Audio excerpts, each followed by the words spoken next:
And then I went to Afghanistan in 2000, the Road of Zero, I think it was 2002 or 3. The first one? Yeah.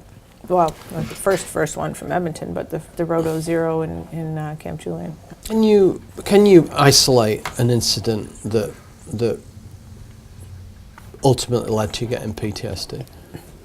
I think there's two ways it happens. There's the one is obviously the extremely traumatic experience that, you know, their buddy gets blown up beside them. That's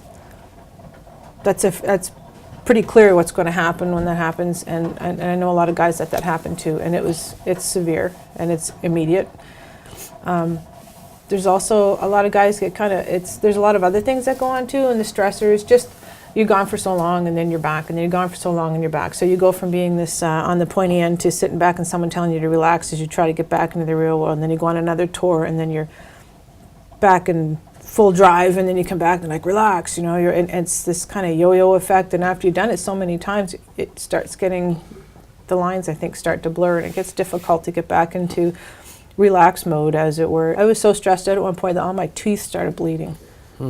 Like they just started getting loose. I'm like, I was terrified. I went to the dentist. He said, well, you know, it's stress. I'm like, well, how do I stop it? You know, because I had gone through an event during that tour. 2003, I think, was kind of the final straw. I was injured physically, and there was a lot of stress. And by the time I got back, I wasn't really functioning all that great. And I ended up, it was because of the physical problems I had that I ended up on a medical category, but it was the mental issues that I could, they offer you a chance to do a 3-year extension until you can get yourself sorted out for your medical so that you can get your pension and all this stuff. And they give you like a placement, and I couldn't do it. I couldn't focus. I couldn't think. When my husband started really getting bad because he too had PTSD, it just took the two of us down.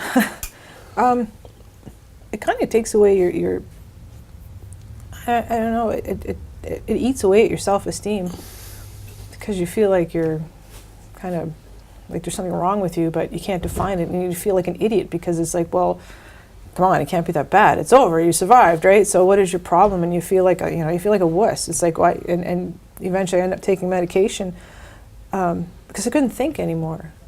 I started taking the medication. I couldn't control my emotions. It just went through this phase where there was this huge depression, and then there's like this spurts of anger. I mean, the dreams, the whole, you know what I mean? And I was irrational. It's like this little piece of me in the back of my mind say, you know what, you're better. You can do better than this. What is wrong with you? But you just become irrational, and things, something happens and you just grab onto it and you hyper focus on it. You become infuriated by it. I'm like, really? The one lady I know now, she's getting out. She just can't function, and I don't know what she's going to do. But every day she takes it one day at a time.